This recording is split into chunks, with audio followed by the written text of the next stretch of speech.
No salmo de hoje, nós vamos ver o rei Davi comparando muitas vezes a recompensa dos ímpios com a recompensa dos justos. O que vai acontecer com os ímpios no futuro? O que vai acontecer com os justos no futuro?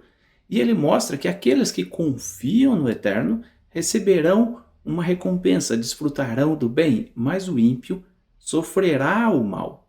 Se você já analisou esse salmo, você percebeu claramente isso. Mas é claro, há muitos outros detalhes interessantíssimos e a gente vai analisar junto o Salmo 37 hoje. Se você gosta do nosso canal, se você aprecia esses estudos, deixe seu like enquanto a gente roda a vinheta.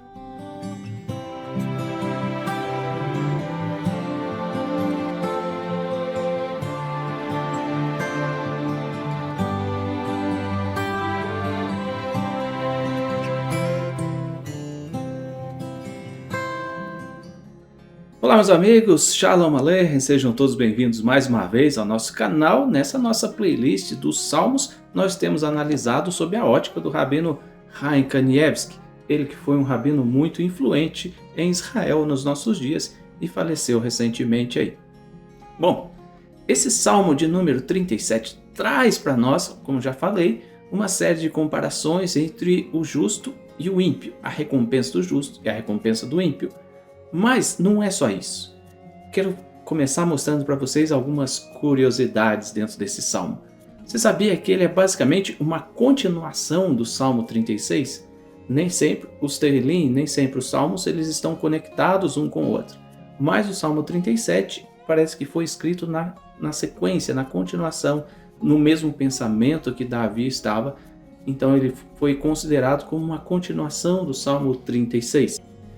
Um outro aspecto que a gente vê nesse salmo é que ele foi organizado de forma alfabética, claro, seguindo o alfabeto hebraico. Então você pode ver que o primeiro versículo começa com a letra Aleph, daí ele pula um, o terceiro versículo com a letra Beit, pula um, o quinto versículo com a letra Gimel e assim por diante até os versos finais desse salmo. Isso é uma característica muito interessante, a gente vê repetido isso no Salmo 145, por exemplo, né, no Asherei, que a gente canta basicamente em todas as liturgias aí no Shacharit, na Minha, o Asherei, ele traz para nós todos os versículos iniciais seguindo a ordem alfabética do hebraico. São aspectos interessantes, curiosos que a gente vai aprendendo aí. Se você tem uma noção de hebraico, você vai ver. E quem tem o Sidur, fica ali bem claramente distinguido ali cada versículo distinto separadamente ali, começando com as letras, e aí no Sidur ele aponta a letra em negrito para mostrar cada início de versículo seguindo a ordem alfabética. Dito isso, uma terceira curiosidade que a gente vê nesse salmo é que, ao mostrar a recompensa dos justos, Davi fala por várias vezes que a recompensa dos justos, a herança dos justos é a terra, não o céu, como muitos apregoam nos dias atuais.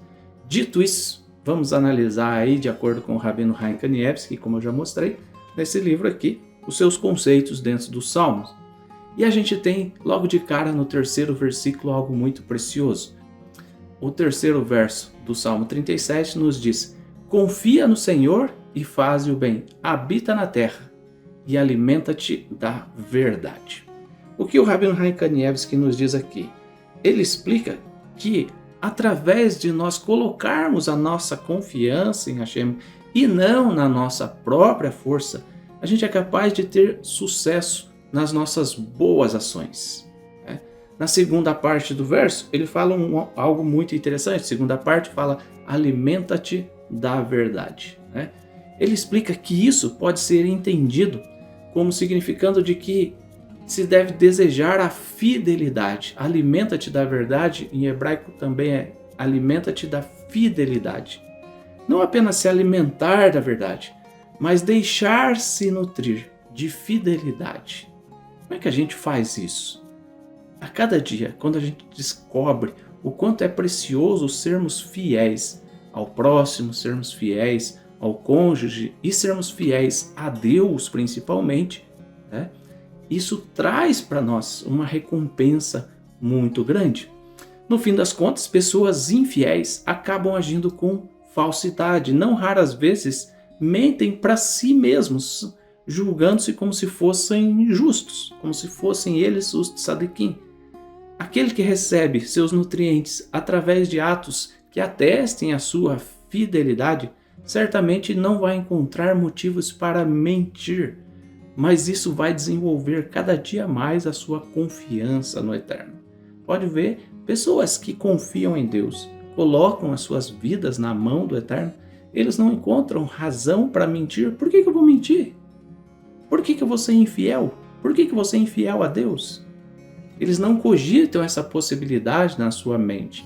Quando estão diante de uma situação em que podem transgredir um mandamento, ainda que ninguém esteja vendo, esse é o caso de José, por exemplo, do Egito, muito famoso, quando a mulher de Potifar quer se deitar com José, José fala, mas como eu vou fazer algo tão grande contra o meu Deus? Como é que eu vou pecar dessa forma? Essa fidelidade redunda em bênção para aqueles que confiam no Eterno. Esse é um conceito muito precioso.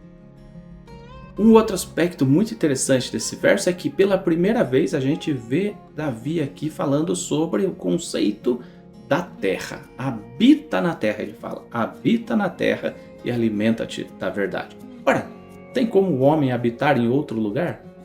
Não, né? Mas Davi começa a expressar aqui o conceito judaico da herança dos tzadikim, que ele está falando aqui no Salmo. A herança dos justos é a terra e não ir morar no céu. Não sei de onde que as pessoas tiram isso.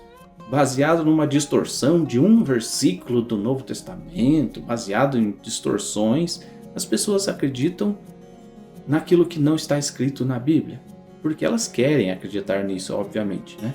Se a gente for olhar, a segunda vez nesse salmo que Davi fala da herança dos justos, está no versículo 9, ele diz assim: porque os malfeitores serão exterminados, mas os que esperam no Senhor, esse é o seu caso? Então entenda, mas os que esperam no Senhor possuirão a terra.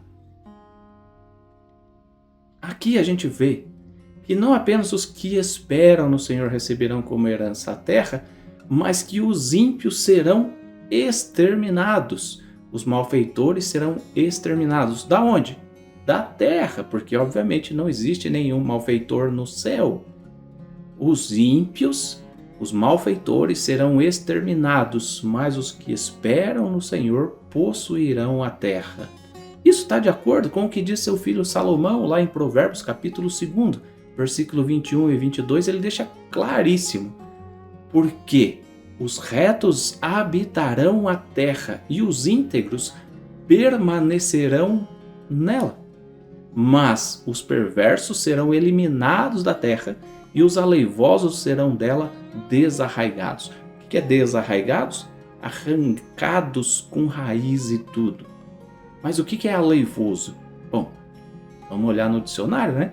Segundo o dicionário, aleivoso significa traiçoeiro, aquele que engana, aquele que atraiçoa, que se comporta de modo falso, fraudulento.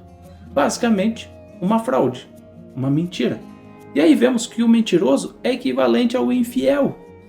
E certamente esse não se alimenta da verdade, como está lá no versículo 3.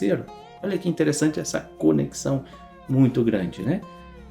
Existem mais menções de que a herança dos justos é a terra. No próprio Salmo 37, versículo 11, terceira vez que Davi fala, ele diz assim: mas os mansos herdarão a terra e se deleitarão na abundância de paz.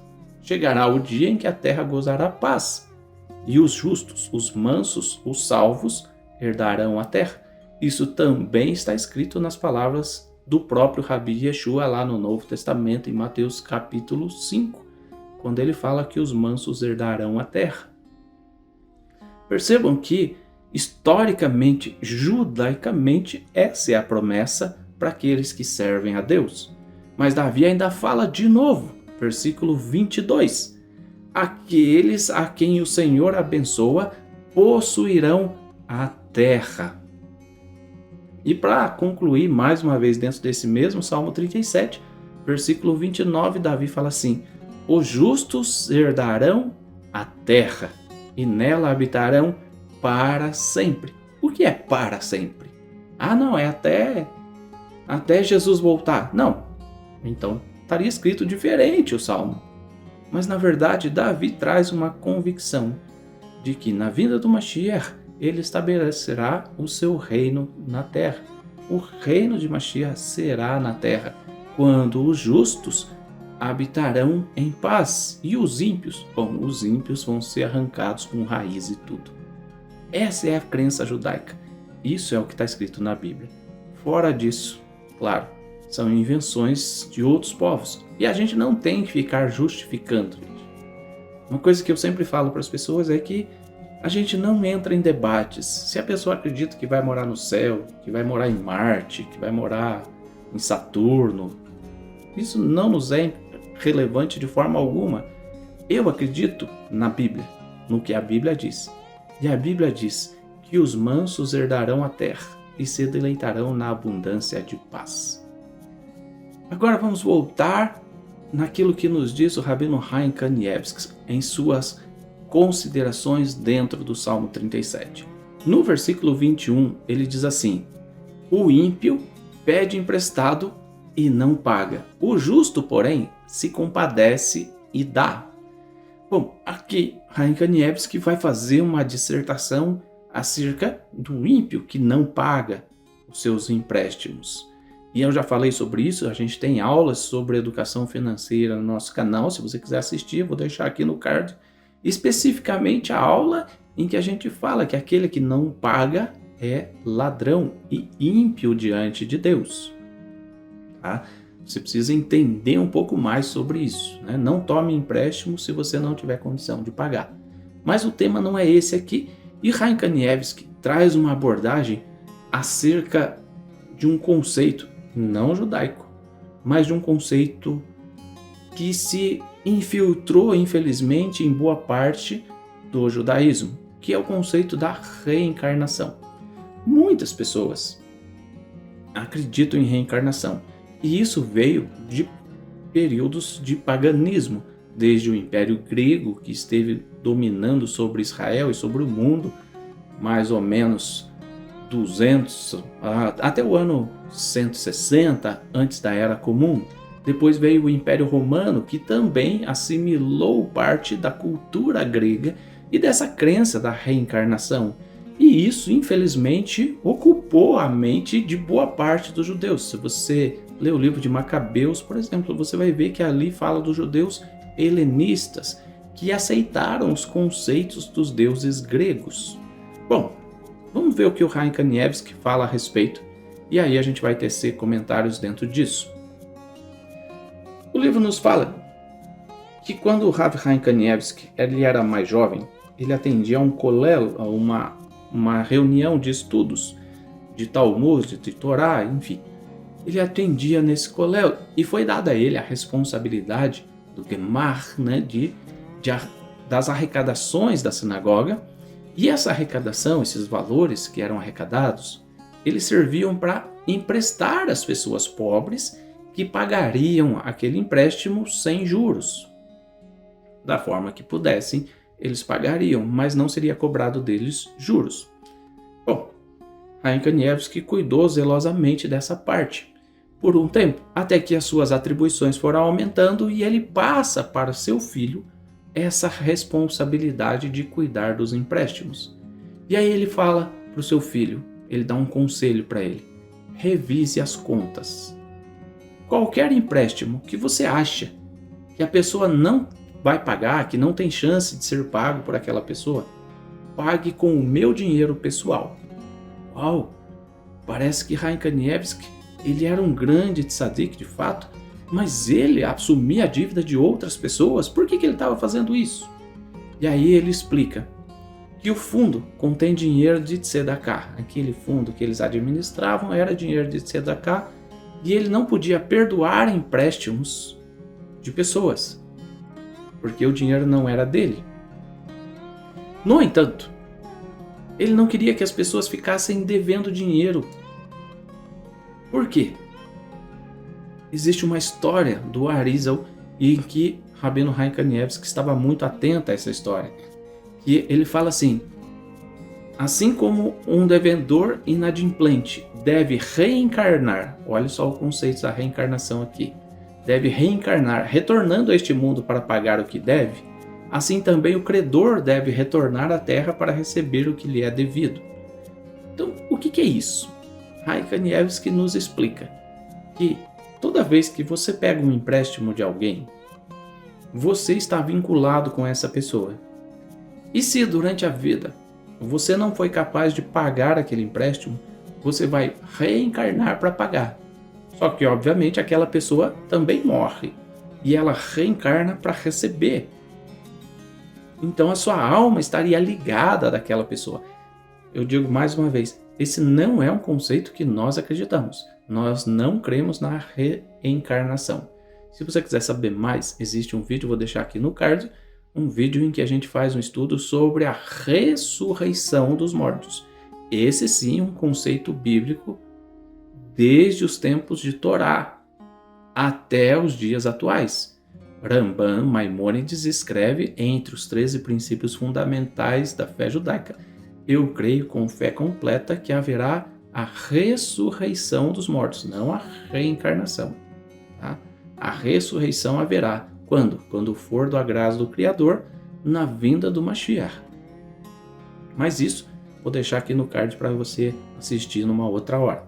Bom, dito isso, vamos voltar para a história. Né? O Arizal, grande rabino, também muito mais ligado para os conceitos da Kabbalah, ele era o hóspede na casa de uma certa pessoa muito rica. Essa história é contada aqui pelo Chaim Kanievsky. Ele era um hóspede na casa de uma pessoa muito, muito rica, que, obviamente, emprestava dinheiro para outras pessoas.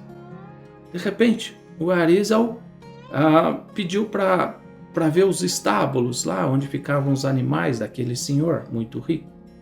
O pedido era estranho, para dizer o mínimo. Né? Mas o homem rico, então, como Arizal era um rabino conhecido, conceituado, foi lá e mostrou para o rabino, falou: olha, esse aqui, ó, meus animais e tal. Então o rabino Arizal olhou para um lado, olhou para o outro e apontou para um dos burros, um dos jumentos que aquele homem possuía. E ele fala: você me daria esse burro? O rico olhou, ficou assustado. E ele fala para o Arizal: por que você quer aquele burro especificamente? Ele é o meu melhor trabalhador. Eu tenho outros burros, mas esse carrega 3 vezes mais a carga dos outros. Ele não fica doente, ele é um animal que me é muito precioso. Você podia solicitar qualquer outro, mas por que você pediu especificamente esse? Bom, Rabino Arizal, então, ele não explicou para aquele rico por que ele queria aquele burro. Passa um pouquinho, eles voltam para casa. E aí, acontece algo estranho. Rabino Arizal pede para aquele rico uma outra coisa. Ele fala assim: você controla tudo o que as pessoas te devem? Aí o rico, obviamente, fala: sim, eu controlo. Eu tenho aqui uma pasta com todas as notas promissórias. E Arizal então fala: deixa eu ver. Ele começa a ver um monte de notas promissórias de pessoas que estavam devendo para aquele rico. E aí, dentre essas notas promissórias, Arizal vê uma já meio amarelada, mais antiga. Ele fala: e essa aqui? O rico então olha para ele e fala assim: e essa aí é uma dívida que eu não vou receber, muito antiga, já está até amarelado o papel. Esse aí o homem pegou um dinheiro emprestado, não pagou e ele morreu, então nunca mais eu vou receber. O Arizal fala então: posso ficar com essa dívida? Posso assumir essa dívida? Pode. Não, eu vou pagar essa dívida para você. E aí, o que acontece? Quando o rico dá ao Arizal a nota promissória, ele pega e rasga. Eu vou pagar, então ele pega e rasga a nota promissória. Quando ele rasga a nota promissória, ele fala para o rico: vai lá no estábulo. E o rico vai no estábulo. E aquele burro, que era o melhor deles, morreu. Ele fala, mas como assim? Meu burro morreu? Meu burro morreu? Como que pode? Ele era saudável, ele era forte, ele era o melhor. Ele morreu sem nenhuma razão aparente. Sabe o que o Arizal fala? Ele explica ao rico que aquele burro era a alma reencarnada do devedor, que havia retornado para a terra e trabalhava dobrado, triplicado, para poder pagar a sua dívida com aquele rico. E aí ele diz, eu pedi para que você me desse a dívida, para eu cancelá-la e livrar aquele burro do seu sofrimento. De fato, no momento em que eu destruí a nota promissória, a sua alma foi libertada e autorizada a voltar para o céu. Olhe de novo, voltar para o céu e colher a recompensa das suas boas ações. Ora, Davi, nesse mesmo salmo, fala por diversas vezes que a recompensa dos justos é a terra. Mas esses conceitos estão tão enraizados nos povos que eventualmente acabam se infiltrando na fé judaica, vamos dizer assim. Nós não cremos na reencarnação dos mortos. Não faz nenhum sentido biblicamente. A Bíblia não diz em nenhum lugar que haverá reencarnação dos mortos. Esse é um ponto que não há o que discutir. Te recomendo novamente que você possa assistir aos vídeos em que a gente explica os conceitos e que você possa entender que a ressurreição dos mortos é um princípio judaico, mas a reencarnação, essa não. Isso não é um conceito judaico. Bom, voltando a falar do ímpio toma emprestado e não paga, uma vez o Rabino Chaim Kanievsky começa a falar que uma pessoa havia tomado um empréstimo, naquela quantia lá, que ele administrava o fundo da sinagoga, e a pessoa não pagava. Foi passando o tempo e aquela pessoa não pagava. Às vezes acontece da pessoa não pagar porque ela esquece. Então eu peguei um dinheiro, digamos que você pegue R$50 emprestado de um amigo, e aí você acaba esquecendo e não paga. E aí o Chaim Kanievsky, sabendo que aquele que não paga é considerado por Deus como um ímpio, ele se preocupa com esse tomador de empréstimo e ele vai até ele, mas ele não queria causar vergonha para aquela pessoa. É muito triste quando alguém nos cobra, especialmente na frente de outras pessoas, e Chaim Kanievsky não queria fazer isso. Aí ele mandou uma carta para essa pessoa.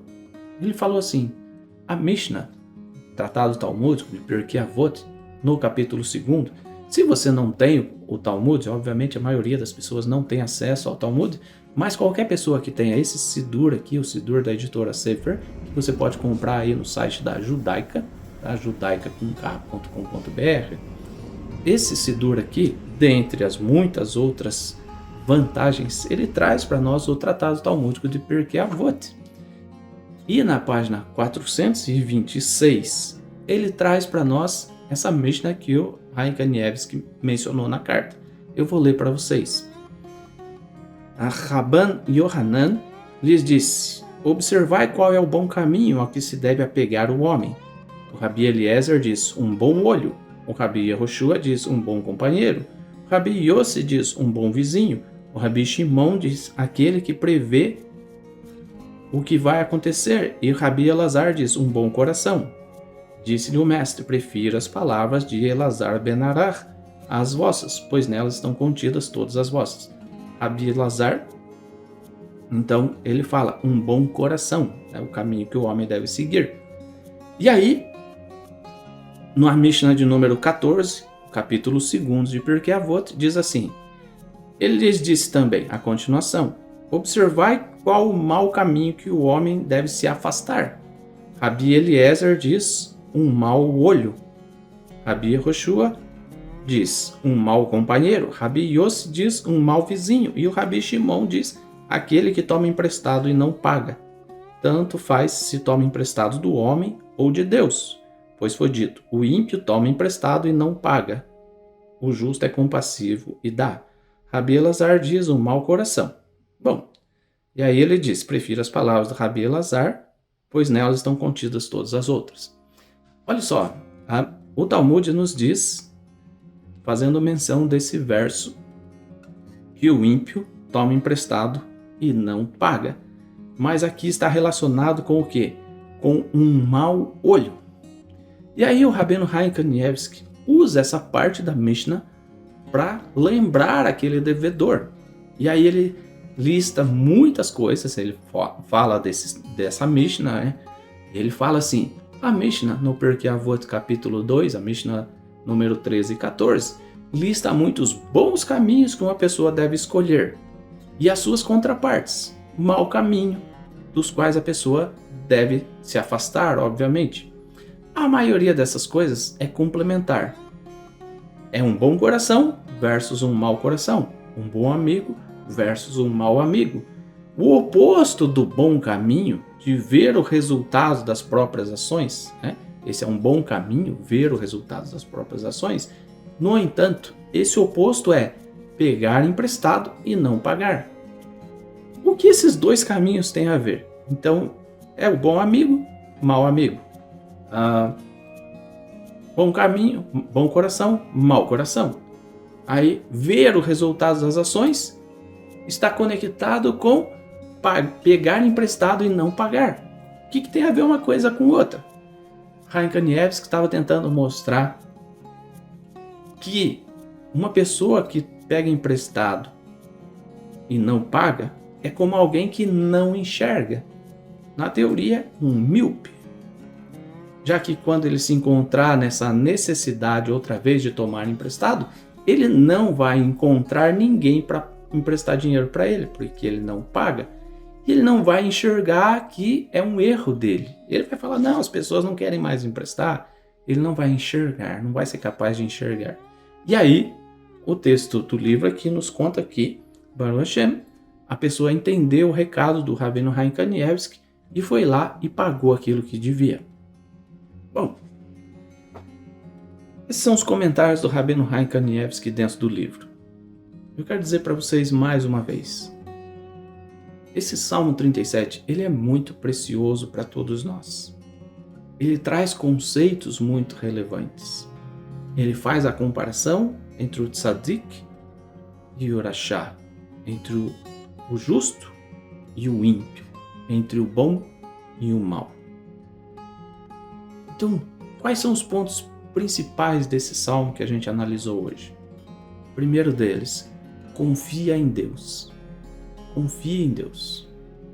Segundo, a herança dos justos é a terra. Será a terra. Quando você se dedica a servir a Deus, a sua herança é habitar na terra, na abundância de paz que haverá na terra nos dias do Mashiach. Terceiro, não existe reencarnação, mas a ressurreição dos mortos. A ressurreição que virá quando da época da vinda do Mashiach virá aos justos e eles participarão do processo de restauração da terra e a terra voltará a ser como Éden. E por fim, um último conselho muito precioso que nós analisamos nesse salmo. Pague as suas dívidas. Não deixe passar de emprestar dinheiro das pessoas e esquecer-se. De emprestar um item de alguém e não devolver acontece muito e às vezes involuntariamente. Eu te recomendo, dá uma olhada na sua casa, olha a estante que você tem. Às vezes você pegou um livro emprestado de alguém. O livro está lá na primeira página, normalmente escrito o nome do proprietário. Já leu o livro? Devolva. Devolva. Ah, peguei emprestado a roupa de alguém. Usei. Lave e entregue para a pessoa. Não fique devendo nada a ninguém. Na Brit Hadashah, Shaor Hashalia nos fala: a ninguém devais coisa alguma, a não ser o amor. Pense nisso, para que você possa, de fato, na ressurreição dos mortos, desfrutar do reino do Mashiach que será na terra. Bom, se você gostou, deixe seu like aí, espero que você tenha apreciado e que você possa, de fato, viver um caminho de Torá, conforme a lei do Eterno, sem margens para crenças em doutrinas pagãs, sem margens para uma vida que te leve para o mau caminho. Bom, grande abraço, que Deus te abençoe, nos vemos no próximo vídeo. Seja inscrito no canal e se você quiser contribuir, você pode se tornar membro. Clique aqui embaixo aqui no Seja Membro, torne-se membro do canal e ajude a Havat Hesed a continuar divulgando o verdadeiro caminho da Torá e do Mashiach. Shalom e até a próxima.